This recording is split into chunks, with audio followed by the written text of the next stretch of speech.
Então vamos lá, gente, aqui nossa talkzinha a gente tem uns 35 minutinhos para bater um papo, né? O meu nome é Fernando, né? Hoje eu estou aqui no time de corporate da Bossa Nova, a gente está gerenciando então um processo de inovação junto com o Sebrae Santa Catarina e com o Raja Ventures. A gente está agora no início do processo, investindo então em 25 startups e também o processo de tracionamento para elas, né? É o primeiro processo hoje de investimento do Sebrae em startups, não só a gente fala daqueles processos a fundo perdido. Então a gente está muito forte hoje na Bossa Nova trabalhando com essa linha de investimento, também junto à Sebrae, junto à corporação. E hoje eu vou bater um papo aqui então com a Camila, né? Deixa eu pegar aqui que abriu. Camila então, né, ela tem aí uma experiência enorme aqui, né? Uma lista de Food Tech, PSOS, Sebrae, Outback, Smiles. Hoje faz parte do time de inovação então da iFood. Ela é pós-graduada então, em gestão de empresas pela Fundação No Cabral, especialista em Design Thinking pela SPM e pesquisa de tendências pelo ED Madrid, né? Acho que com certeza é uma pessoa que está mais aí capacitada então, para bater um papo com a gente sobre inovação dentro do time de corporate do iFood. Então, bem-vinda, Camila. Não sei se tu quer falar mais uma coisinha então. Não, só agradecer aqui a participação. Obrigada aí pelo convite.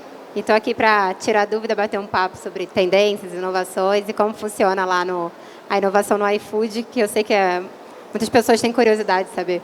Show.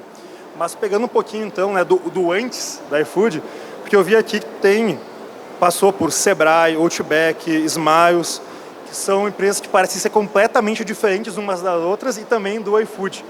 Como que isso, juntando, criou hoje a profissional que tu é dentro do iFood e como isso tem te auxiliado nesse processo? Boa, legal. Parecem ser muito diferentes, mas todas elas têm um ponto muito em comum, que todas olham muito o cliente, né? Então, Sebrae é referência para a gente de micro e pequenas empresas, né? Então, foi uma super escola para mim. Eu trabalhei como agente local de inovação. Então, a gente cuidava de mais de 50 pequenas empresas no Rio de Janeiro. Então, foi lá que eu comecei a ter uma noção que, assim, inovar não necessariamente você precisa de dinheiro, sabe? Você pode inovar em processos, em pequenas atitudes suas no dia a dia, dos seus colaboradores, né? E aí eu comecei a reparar assim, cara, mas como é que é essa inovação se você não precisa de dinheiro, né? E logo depois que eu trabalhei no Sebrae, eu fui para o Outback. E aí o Outback me confirmou que, na verdade, a inovação é para pessoas e feita de pessoas, né? E eu acho que esse é o ponto que tem em comum em todas as empresas que eu trabalhei, né? Na Smiles, a gente fez toda a parte de transformação digital deles, né, focando e implementando, por exemplo, o Design Thinking, né, as nossas squads de inovação para desenvolver a inovação internamente, muito focado sempre em pessoas, né, no meu cliente, né, nos meus stakeholders, a necessidade deles. E aí agora o Smiles me deu, né, a oportunidade de começar a trabalhar com produtos digitais. E aí agora no iFood contando essa grande história, né, liderando um time incrível ali do iFood Labs, né, mas mais uma vez focado no nosso colaborador, focado no nosso cliente, focado nos nossos stakeholders, nos nossos parceiros, enfim, e assim por diante. Legal. Mas, então, não necessariamente a tua área de atuação em cada uma das empresas foi a mesma? Não, não foi. Mas sempre só o foco foi o mesmo no final do objetivo? No final, o objetivo é sempre você construir produtos melhores para o seu cliente. E como é que você faz isso? Conhecendo o seu cliente, né? Obviamente que você precisa ter um quê, né, de conhecimento de tendências, novas tecnologias, etc. Mas a importância mesmo é você plugar isso tudo com o seu cliente.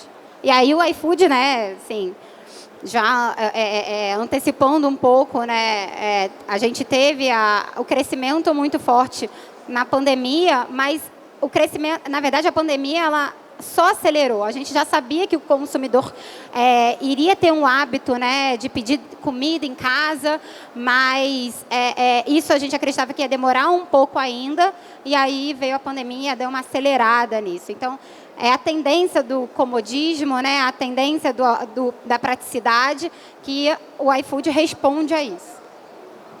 Acho que esse aqui é o primeiro evento presencial de muita gente aqui pós-pandemia, ou um dos primeiros pelo menos. E, como falou, a pandemia ela deu um posicionamento muito forte, né, para o iFood. E ela meio que se tornou o sinônimo, referência em delivery do Brasil. Mas como crescer tão rápido, mesmo esperando isso, de um modo sustentável, né? Como isso não impactou negativamente na empresa? Boa.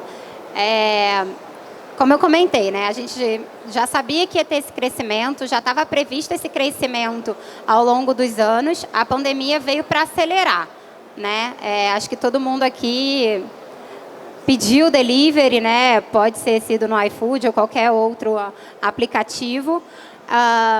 E a gente sempre teve e sempre terá um cuidado muito grande com a questão socioambiental, né? Eu não sei se todo mundo aqui já teve a oportunidade de visitar nosso stand, mas a gente tem lá a nossa bike elétrica, a nossa moto elétrica, exatamente porque a gente está cada vez mais envolvido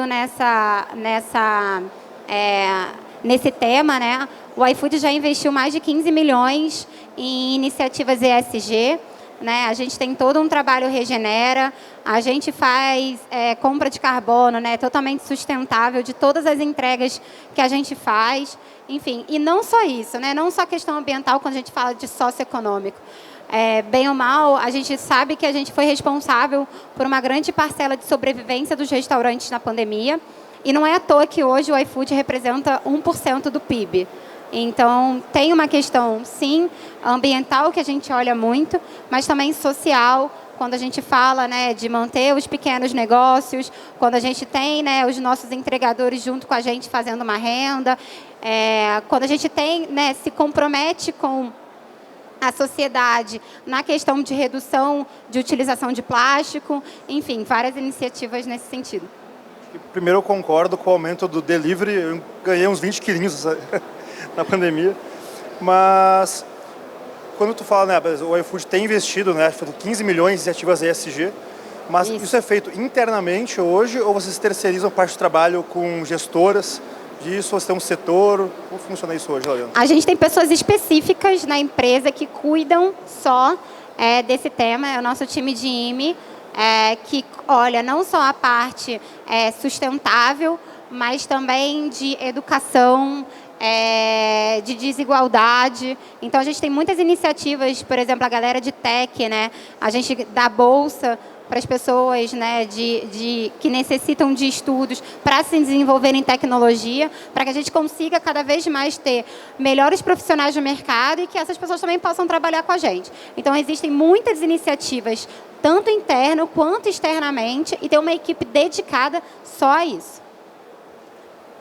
Eu estava lendo aqui, então, o iFood ele entrou agora no ranking da Fast Company como uma das 10 empresas mais inovadoras da América Latina. Eu sei que o iFood é uma startup, em teoria, sim, né? Não, já é uma foi. startup. Mas como tu manter esse processo, essa estrutura de inovação, para ela continuar se mantendo e não virar só um processo repetitivo de crescimento constante, né? Como ela se mantém inovando? Legal, a gente tem, na verdade, um volume grande, né, de inovação, e tudo isso passa pela questão cultura organizacional, né? A inovação ela é um dos pilares da cultura do iFood, então a gente empodera nossos colaboradores a inovarem, né? Então, dando um exemplo prático, se o pessoal de logística tem um problema, né, ou uma necessidade, ou está reparando uma mudança no mercado, eles têm total autonomia de ir no mercado e buscar alternativas, seja em startup ou de empresas, para suprir aquela necessidade. Você não tem uma hierarquia que precisa passar pelo time de inovação para aquilo tudo acontecer. Então, a gente ganha muita agilidade nesse processo. E a gente entende também que as pessoas que estão no dia a dia, elas são muito mais experts no assunto que a gente de inovação. A gente de inovação, quando entra, se entra, é muito mais uma questão de consultoria, né? Uma questão de, talvez, startup hunting, mas o processo mesmo é feito pelas áreas. E isso acelera muito, né? E aí você pode perguntar, mas então tá bom, então por que tem uma área de inovação no iFood, né? A área de inovação aqui do iFood, ela foca em não olhar o core. Então, tudo que tange tange o core ou tem um índice de similaridade muito alto com o core, a gente não olha, né? A gente, né, somos divididos em 3 partes. A gente tem toda a parte de research, então pesquisa mesmo de novos comportamentos, de tendência, o que está acontecendo na China, na Índia, nos Estados Unidos, enfim. A gente faz um grande material sobre essas novas formas de consumo, né, esses novos modelos de negócio. E aí ela pode, esse grande estudo ele pode ir para 2 pilares. Ou um pilar que é de Open Innovation, que a gente busca parceiros, né, para inovarem junto com a gente, e aí entram as startups. Ou a gente vai para o lado interno, né, que tem os nossos jet skis.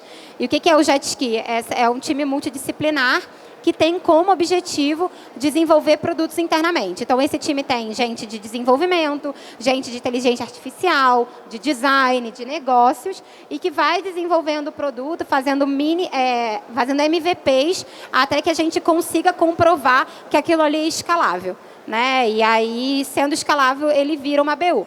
Então, vamos dizer que a área de inovação do iFood, o foco é criar novas BUs para o iFood. É olhar o iFood e entender como que o iFood vai estar daqui a 2 anos, né? Daqui a 3 anos. E aí a gente faz todo esse mapeamento. Além disso, a área de Open Innovation também é responsável por todos os eventos que a gente tem focado com o ecossistema.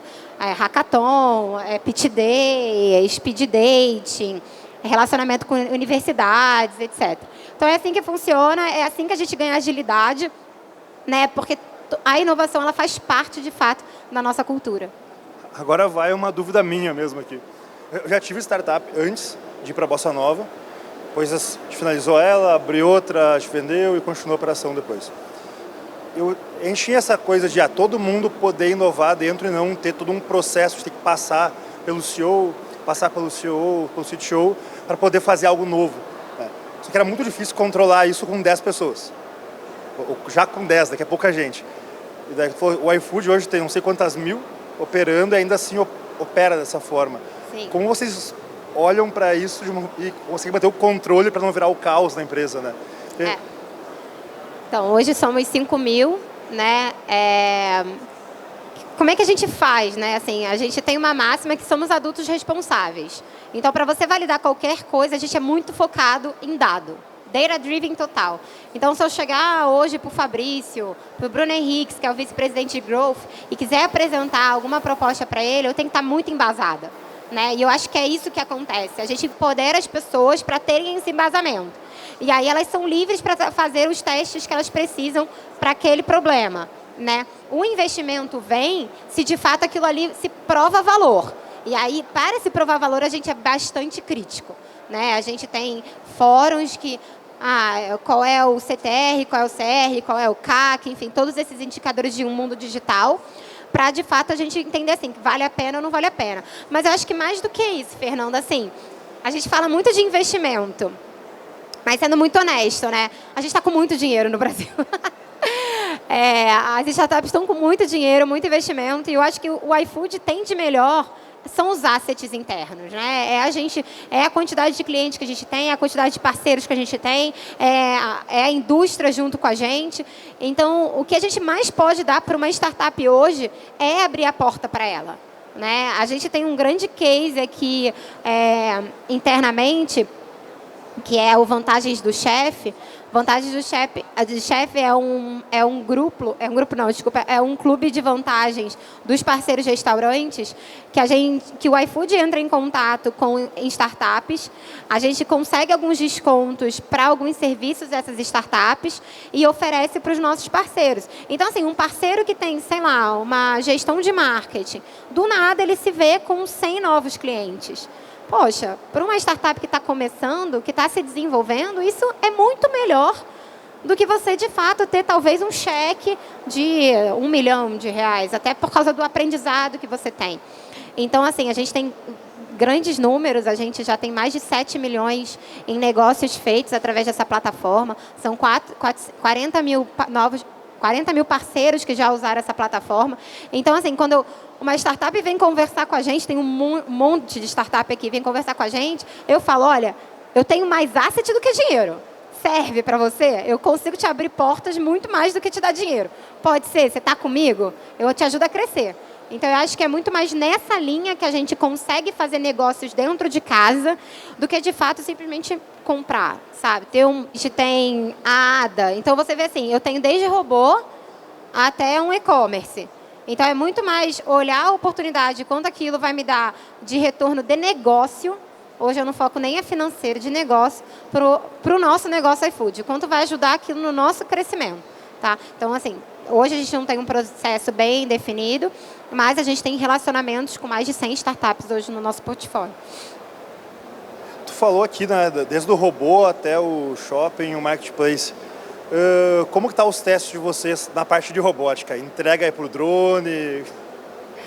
Eu não sei se tem alguém de Aracaju aqui no plateia, mas o pessoal do Speedbird, que é a nossa startup, então a gente tem uma startup junto com a gente de drone. A gente está fazendo os testes de drone em Aracaju, né? O iFood é a primeira empresa no Brasil que tem a aprovação da ANAC para operar drone, vamos dizer assim, com uma nota fiscal. E eu acho que é importante dizer que o drone não vem para substituir os nossos entregadores, tá?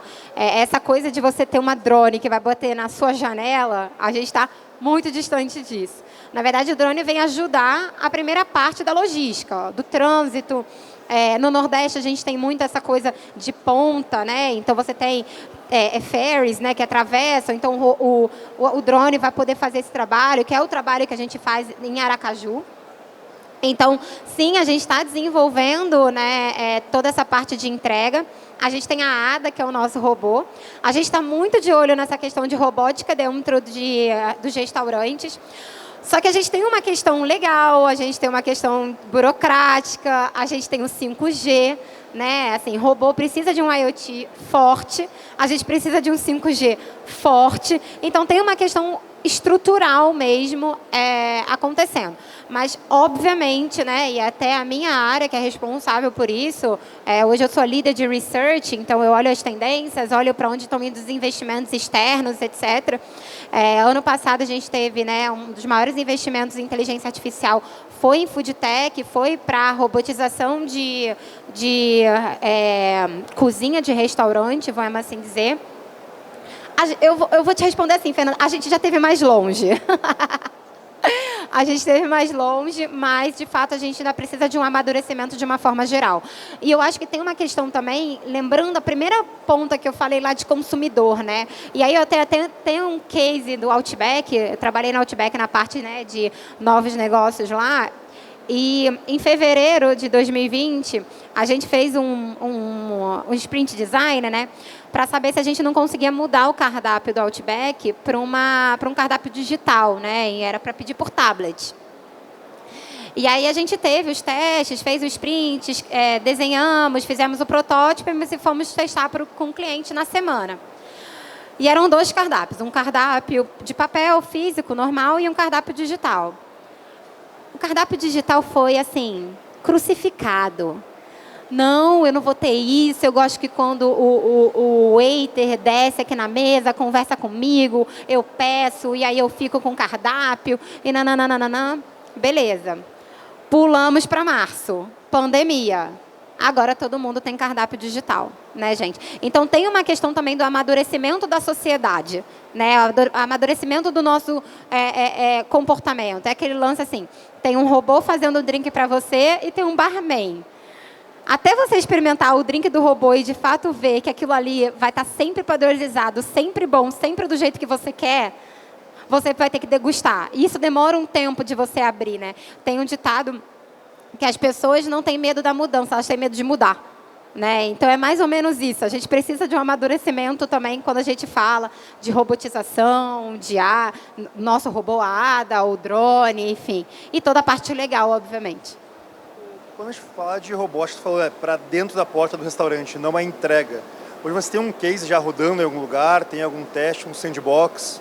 A gente tem a ADA, que está rodando no shopping, em alguns shoppings no Brasil, aqui está rodando no shopping Guatemi, mas o foco da ADA seria também a última parte da entrega, né? Então, entregas com menos de 1 quilômetro, ou dentro do shopping, que eu preciso tirar exemplo, né, de um Outback, um Coco Bambu, um McDonald's da vida, até eu entregar para o meu motoboy. Então, a ADA pode fazer isso. Não necessariamente eu preciso de alguém dentro do shopping para retirar esse produto e levar até o meu parceiro entregador, né? A ADA pode fazer isso, que é o nosso robô. Mas ela também está em fase de teste e, como eu falei, a gente precisa de um avanço de tecnologia ainda no Brasil para que a gente tenha mais inteligência e ela consiga driblar da criança que acha ela bonitinha no shopping, né? Toda essa interação assim. Antes ali a gente estava conversando um pouquinho sobre como o iFood tem olhado para a diversidade no setor de inovação, né? Como isso tem impactado. Fica até engraçado considerando o palco aqui, né? A gente hoje falar disso. Mas como tu vê hoje que isso impacta em números reais, assim, em a operação do iFood, né? Como vocês mapeiam isso e que tipo de iniciativas vocês têm? Legal. Isso também é um dos pilares, né, do iFood. O iFood é uma empresa bem diversa. Mas antes de te responder isso, eu queria fazer um convite para quem tem interesse sobre o tema de diversidade. Tem um livro chamado Brotopia, que é uma crítica ao Vale do Silício, né? E ele fala, uma das análises que ele fala é que a gente tem um arquétipo muito claro, né, de inovação no Vale do Silício, que é o homem branco, né, de meia idade. Então, Elon Musk, Bill Gates, Steve Jobs, etc. E aí, um questionamento meu, da Camila, quando eu li esse livro, eu falei assim, gente, pois é, né? Será que se alguém já tivesse passado fome lá no Vale do Silício, a gente ainda teria fome no mundo? Eu tenho uma dúvida. E tudo isso para dizer que, assim, voltando lá no que eu falei sobre pessoas, né? Para mim, o ponto crucial quando você está olhando uma jornada de inovação, um novo produto, é a questão da empatia, é você sentir aquela dor. Né? Você conhecer aquela dor, você saber o que aquela dor significa, né? E você ter um time diverso, que na sua equipe você tem dores, né, daquele tipo de pessoa, isso facilita muito a gente tangibilizar, né, a solução. Né? Então, assim, McKinsey já falou isso, Accenture já falou isso. Quanto mais time diverso que você tiver, mais as pessoas vão estar se sentindo acolhidas no espaço, né? Para elas darem as ideias, as ideias vão se sentir protegidas, acolhidas, enfim. E o iFood olha com muito carinho para isso, né? A gente tem como é que é a palavra? Um acordo em a gente ter, gente, eu vou ler porque às vezes me foge um número, tá? Mas um compromisso público que até 2025 termos 50% das mulheres em cargos de liderança, 30% de pessoas negras em liderança também, 40% de food lovers negros e 35 mulheres na alta liderança. Então, o que isso quer dizer, né, gente? A inovação é top-down. E se ela é top-down e eu tenho gente diversa na liderança, provavelmente eu tenho uma tendência em ter produtos mais inovadores, mais disruptivos, que atendam não só aquele nicho, né? E o iFood hoje, né, a maior parte é centro urbano, a gente começa a ter uma outra visão de mundo, a gente expande, né, o nosso conhecimento, e é nessa linha que a gente entende inovação no iFood. Quanto mais pessoas eu tiver diversas, quanto mais pessoas eu tiver com histórias distintas, eu vou poder atender mais pessoas. E aí, atender mais pessoas não quer dizer necessariamente pessoas com o produto iFood que eu tenho hoje. Né? Como eu falei, a área de inovação cria novas BUs para o iFood. Então, por que não ter novas BUs para o iFood para outras dores de outras pessoas? Você me lembrou, quando comecei a empreender, eu tinha uma plataforma de captação de doadores de sangue. Não tinha nada a ver com investimento, mas o início era só eu. Então, eu pegava o celular, ia para o Instagram gravar vídeo, chamando as pessoas para se cadastrar na plataforma, fazendo conteúdo, mas sempre muito superficial, não sabia o que estava fazendo. E daí a plataforma só se cadastrava, eu tinha um ranking, quem mais doava sangue, quem mais chamava doadores, tudo. E um dia eu botei ali, vou aumentar os pontos no ranking para quem postar a sua foto de perfil. E era quase todo mundo igual eu. Isso. Porque não, tu começa... Eu produzia conteúdo de acordo com o que eu conhecia, com a minha realidade, sabe? Isso. Com o meu ambiente que eu vivia.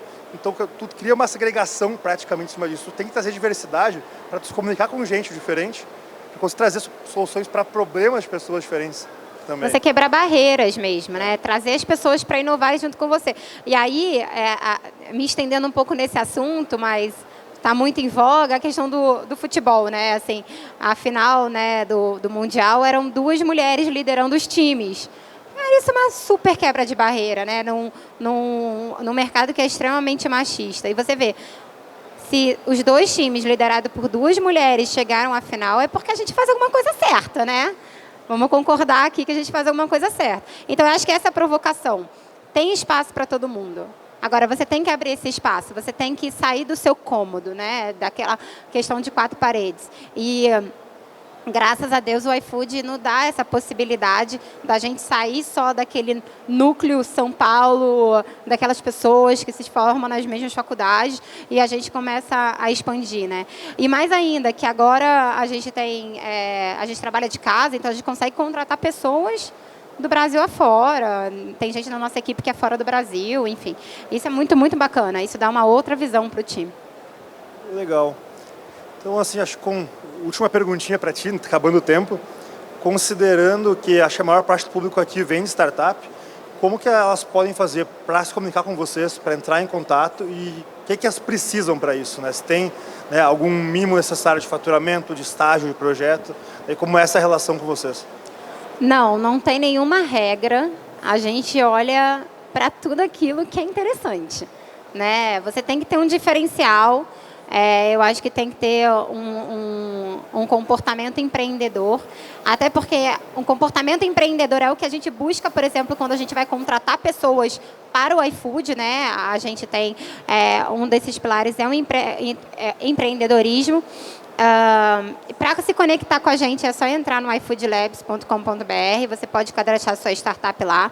A gente está com o nosso stand também aí. A gente faz muito evento para ouvir a startup. Então, speed dating, startup hunting. A gente está muito parceiro do Sebrae também, né, trazendo essas novas opções. E um convite para as startups que não são de food, gente. A gente não olha food. A gente olha muitas outras coisas. Entrem em contato com a gente. Arrisquem lá. Vamos se conectar, vamos se conhecer. Vai ser um super prazer aí estar com vocês. Então tá, Camila, muito obrigado pelo papo. Obrigada a vocês. Deu para conhecer bastante já um pouco da operação do iFood Labs. E até a próxima. Até a próxima, gente. Obrigada.